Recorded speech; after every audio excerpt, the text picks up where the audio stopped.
रामधारी सिंह दिनकर के काव्य में अनेक ऐसे आयाम हैं जिसमें संस्कृति और राष्ट्रीयता की अभिव्यक्ति स्पष्ट रूप से दिखाई देती है।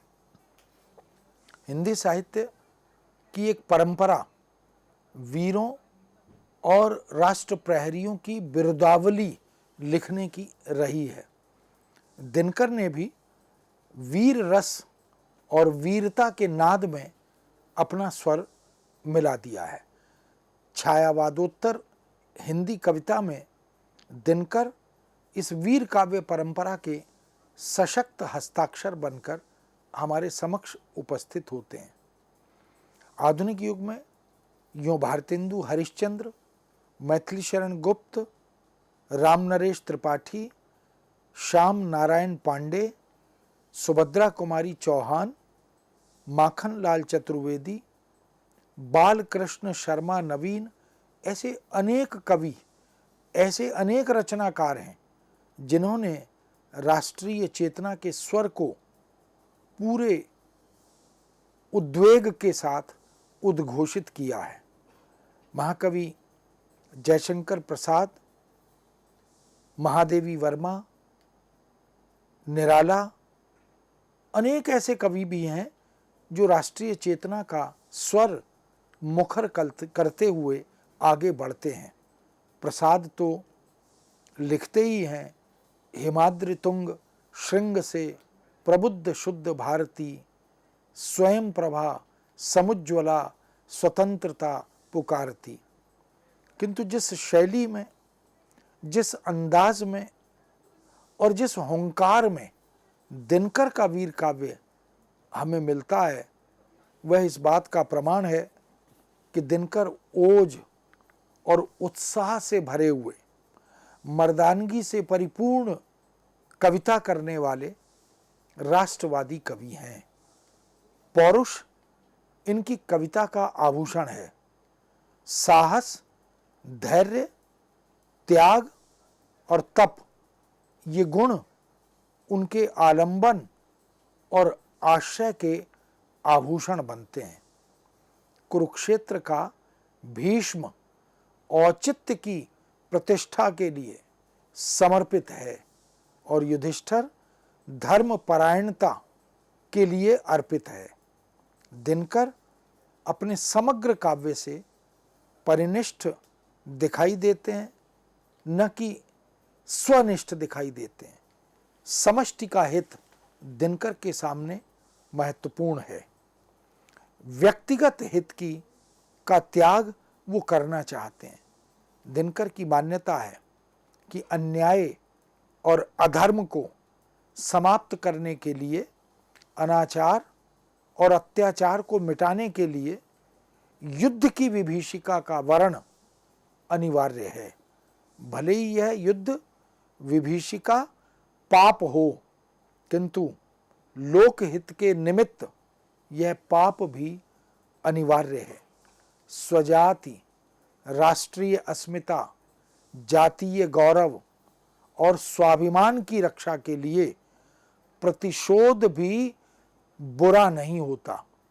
तभी तो परशुराम की प्रतीक्षा में कवि दिनकर यह कह उठते हैं, बाहों से हम अम्बुधि अगाध थाहेंगे, बाहों से हम अम्बुधि अगाध थाहेंगे, धंस जाएगी यह धरा अगर चाहेंगे, तूफान हमारे इंगित पर ठहरेंगे, हम जहां कहेंगे मेघ वहीं गहरेंगे। ये जो आह्वान है, यह जो संकल्पबद्धता है, यह दिनकर की विशिष्ट पहचान है। दिनकर देश के प्रत्येक नागरिक को उस युद्ध के लिए आमंत्रित करते हैं, जागृत करते हैं, आह्वान करते हैं, जो देश की रक्षा के लिए अत्यंत आवश्यक है, वरेण्य है। इसलिए राष्ट्र, राष्ट्रहित और राष्ट्रीयता दिनकर के लिए सर्वोपरि है। योगियों, ऋषियों, मुनियों, साधु संतों, चिंतकों, विचारकों, राजा महाराजाओं, कवियों, योद्धाओं, किसानों, मजदूरों, व्यापारियों और युवाओं को युद्ध के इस नाद को सुनने के लिए तथा आत्मसात करने की प्रेरणा देते हुए आमंत्रित करते हैं। चिंतकों, चिंतना की तलवार गड़ो रे। चिंतकों, चिंतना की तलवार गड़ो रे। ऋषियों, कृशानु उदीपन मंत्र पढ़ो रे। योगियों, जगो, जीवन की ओर बढ़ो रे। बंदूकों पर अपना आलोक गड़ो रे। है जहां कहीं भी तेज हमें पाना है, रण में समग्र भारत को ले जाना है। दिनकर वास्तव में युद्ध और शांति, जब इस पर अपनी दार्शनिक दृष्टि डालते हैं तो उन्हें लगता है कि शांति के लिए यदि युद्ध करना पड़े तो वह वरेण्य है। शांति कायम करनी है तो आपको सशक्त होना होगा। अगर हमारी कमजोरी मान ली जाए शांति, अगर शांति हमें कायर घोषित करे तो ऐसी शांति हमें नहीं चाहिए। इसलिए कुरुक्षेत्र में कवि दिनकर शूरवीर का धर्म क्या है, इसका रूप स्वरूप क्या है, क्या होना चाहिए, इस पर प्रकाश डालते हैं। शूर धर्म है अभय दहकते अंगारों पर चलना। शूर धर्म है अभय दहकते अंगारों पर चलना।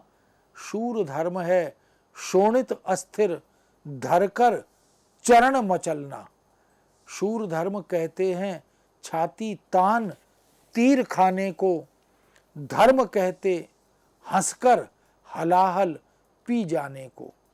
इस तरह शूरवीर कौन होता है, शूरवीरता क्या होती है, शूरवीर का धर्म क्या होता है, उस तरफ दिनकर हमारा ध्यान आकृष्ट करते हैं। यही नहीं, वह ये भी कहते हैं कि क्षमा वही कर सकता है जिसके पास नष्ट करने, मार देने की शक्ति हो। ऐसा सर्प जिसके पास विष हो, यदि वो किसी को क्षमा करता है तो वह प्रशंसनीय है। यानी वो चाहे तो डस सकता है लेकिन फिर भी वह क्षमा करता है। इसलिए क्षमा शोभती उस भुजंग को जिसके पास गरल हो, ऐसा कहकर दिनकर एक विलक्षण दर्शन की व्याख्या भी करते हैं। कुरुक्षेत्र में भीम को शक्ति, शौर्य तथा बल का प्रबल पक्षधर बताते हैं।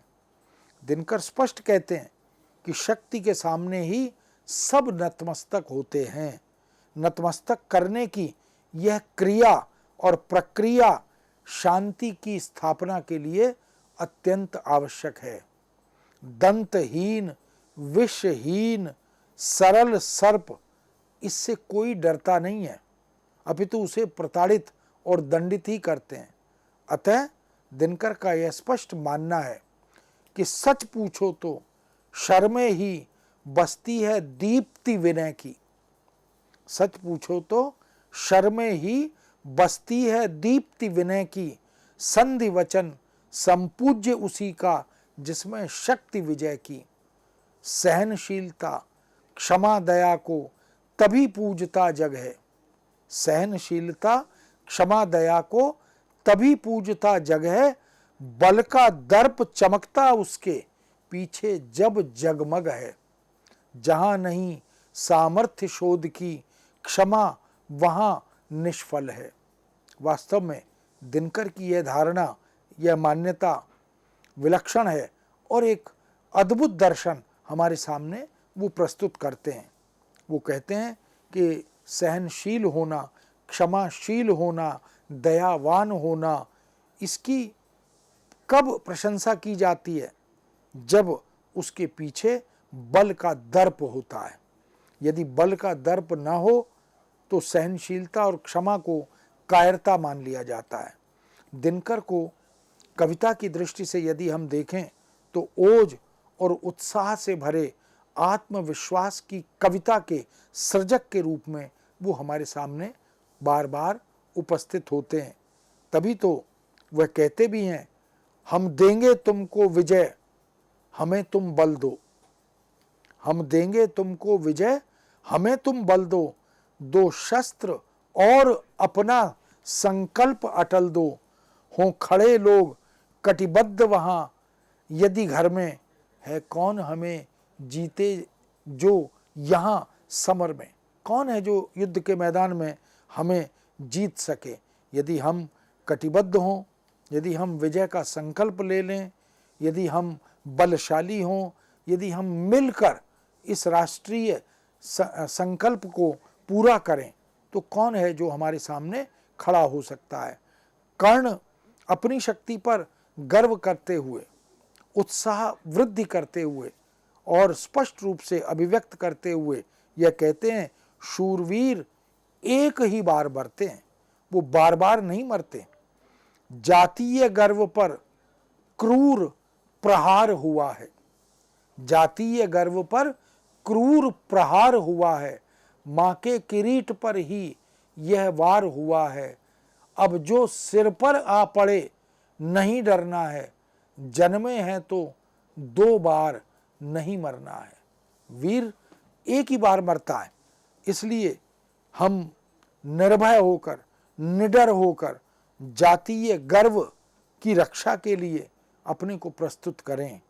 मां के किरीट पर कोई वार करे, इसे हम स्वीकार और सहन न करें। दिनकर का युद्ध दर्शन धर्म के निर्बंध आलोक को विकीर्ण करना चाहता है। मनुष्य से मनुष्य के उचित संबंध को दिनकर श्रेय और श्रेष्ठ मानते हैं। तभी वो कहते भी हैं, श्रेय होगा सुष्ठु विकसित मनुज का वह काल। श्रेय होगा सुष्ठु विकसित मनुज का वह काल, जब नहीं होगी धरा नर के रुधिर से लाल। श्रेय होगा धर्म का आलोक वह निर्बंध, मनुज जोड़ेगा मनुज से जब उचित संबंध। मनुष्य का मनुष्य से औचित्यपूर्ण संबंध ही भावी भविष्य के औज्ज्वल्य का द्योतक है। दिनकर युद्ध का परिणाम केवल जीत में ही देखना चाहते हैं। वो कहते हैं कि युद्ध के मैदान में उतरने से पहले यह संकल्प ले लेना चाहिए कि मैं जीतने के लिए युद्ध में जा रहा हूं। विजय या जीत भी वीरों का लक्षण और आभूषण है। वीर कभी भी हारना नहीं चाहते। वीर यदि युद्ध हार जाए तो दिनकर उसे सबसे बड़ा पाप मानते हैं। तभी तो दिनकर कवियों, कलाकारों, गीतकारों, साहित्यकारों आदि का आह्वान करते हैं और उन्हें झकझोरते हुए यह भी कहते हैं कि ओज, उत्साह तथा साहस के प्राण संचरित करने वाले गीतों का सृजन करो। यानी वो कवियों से कहते हैं कि अब जिस प्रकार के गीत और जिस प्रकार की कविता की आवश्यकता है, वह है कि शूरवीरों में एक उत्साहवर्धन हो। देश के लिए, राष्ट्र के लिए, भारत भूमि के लिए वो आत्मदान और बलिदान के लिए प्रस्तुत हो जाएं। देश पर जब संकट आए तो सभी का धर्म यही हो जाता है कि वे वीरता और ओजस्विता के गीतों का गायन करने का सृजन करें, न कि उर्वशीकार बनकर वो बैठे रहें। अरे उर्वशीकार कविता की गर्दन पर धर कर पांव खड़ा हो। अरे उर्वशीकार कविता की गर्दन पर धरकर पांव खड़ा हो। हमें चाहिए गर्म गीत, उत्साह प्रलय का। अपनी ऊंचाई हो तो तू कुछ और बड़ा हो। वास्तव में दिनकर का यह जो युद्ध दर्शन है, यह जो शांति दर्शन है, यह बिल्कुल मौलिक और नवीन है। इस प्रकार वो कहते भी हैं कि दिनकर का वीर काव्य मनोवैज्ञानिक दृष्टि से क्यों विलक्षण है, क्योंकि दिनकर की जो सोच है, उनका जो दृष्टिकोण है, वो अद्भुत है। काव्य शास्त्रीयता की दृष्टि से वह विलक्षण दिखाई देता है। भाव परक रसानुभूति कराते हुए दिनकर अपने संपूर्ण वीर काव्य से सहृदय के साथ साधारणीकरण करते हैं। दिनकर व्यष्टि और समष्टि में, भाव और ज्ञान में, साहित्य और विज्ञान में समन्वय स्थापित करते हैं, आगे बढ़ते चलते हैं। उनका वीर काव्य अंततः इस मूल मंत्र का वाहक बनता चलता है। छायावादोत्तर काल में राष्ट्रीय और सांस्कृतिक कविता का जो एक दौर चल निकला था, उसके प्रमुख कवि बालकृष्ण शर्मा नवीन थे। कभी कुछ ऐसी तान सुनाओ, सब उथल पुथल हो जाए, एक हिलोर इधर से आए, एक हिलोर उधर से आए, कभी कुछ ऐसी तान सुनाओ। भगवती चरण वर्मा, सुभद्रा कुमारी चौहान इन कवियों को याद करते हैं, इनकी कविताओं को याद करते हैं। खूब लड़ी मर्दानी, वो तो झांसी वाली रानी थी, बुंदेले हर बोलों के मुंह हमने सुनी कहानी थी, या महाराणा प्रताप के घोड़े का पड़ गया हवा से पाला था। ऐसी अनेक काव्य रचनाओं को हम स्मरण करें तो एक विद्रोही, तीव्र और प्रखर कवि के रूप में इस तरह की वीर रस की कविता करने वाले कवियों ने अपनी पहचान बनाई थी। दिनकर भी उसी काव्यधारा में, उसी पंक्ति में अपनी एक अलग पहचान बनाते हैं। सिमरिया जिला मुंगेर बिहार में दिनकर का जन्म हुआ था। उन्होंने प्रारंभ से ही ओज, क्रांति, आक्रोश और तेजमयी कविताएं लिखी थीं। आज़ादी के बाद उन्हें राष्ट्रकवि के नाम से भी जाना गया। उनकी बहुत सी कविताएं कोमल, श्रृंगारिक भावनाओं से भी परिपूर्ण है, जिनमें कुरुक्षेत्र और उर्वशी जैसी कृतियों को जब हम याद करते हैं तो दिनकर के दो व्यक्तित्व हमारे सामने उभर कर आते हैं। उर्वशी को भारतीय ज्ञानपीठ का पुरस्कार मिला, जबकि कुरुक्षेत्र को विश्व के 100 सर्वश्रेष्ठ काव्यों में 74वां स्थान मिला। संस्कृति के 4 अध्याय उनकी महत्वपूर्ण रचना है, जिस पर साहित्य अकादमी का पुरस्कार और सम्मान उन्हें प्राप्त हुआ।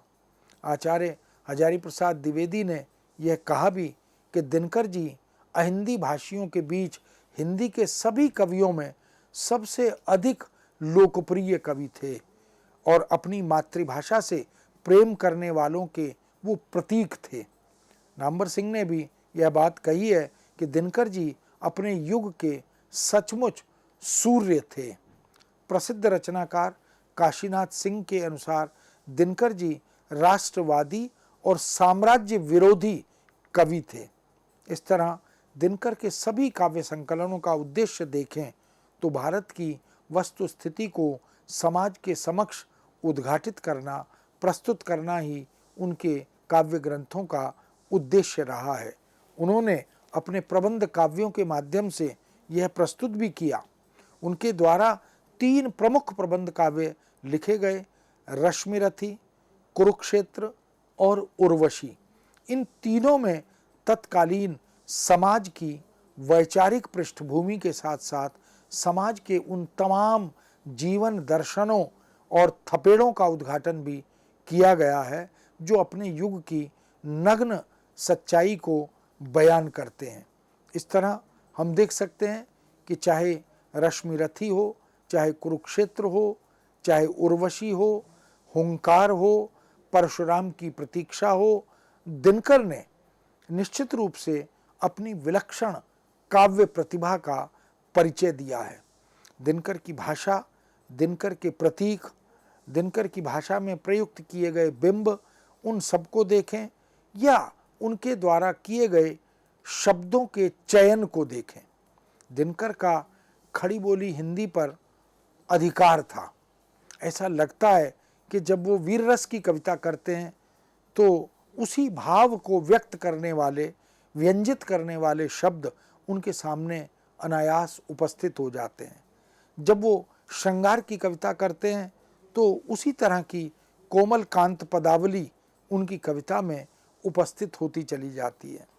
दिनकर के पास एक सुदीर्घ जीवन अनुभव था।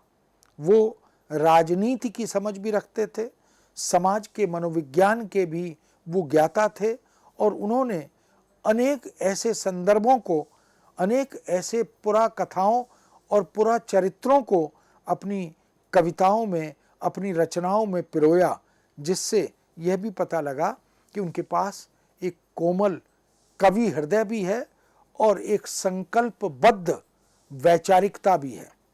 वो जब जैसी स्थिति हो उस तरह के आचरण पर बल भी देना चाहते हैं। इसलिए यदि वीर रस की कविता का परिप्रेक्ष्य हो, संदर्भ हो, तो श्रृंगार भावना वहाँ कार्य नहीं करेगी।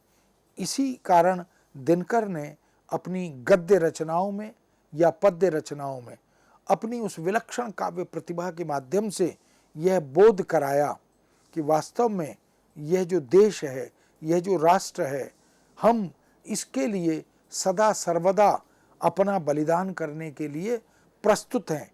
हमारे युवाओं को, हमारे देश के चिंतकों, विचारकों को, हमारे देश की एक सुदीर्घ संत, साधु, ऋषि, मुनियों की परंपरा को दिनकर ने निश्चित रूप से स्मरण करते हुए, उनका स्मरण कराते हुए देशवासियों को यह प्रेरणा दी है कि हम सब इस देश की रक्षा के लिए, इस देश की संस्कृति के प्रचार प्रसार के लिए अपने को सदा सर्वदा प्रस्तुत रखें और जो कुछ करना पड़े उसके लिए हम तैयार रहें। मित्रों, इस विषय को यहाँ विराम देते हैं, पुनः आपके समक्ष उपस्थित होंगे। आज्ञा दीजिए। नमस्कार।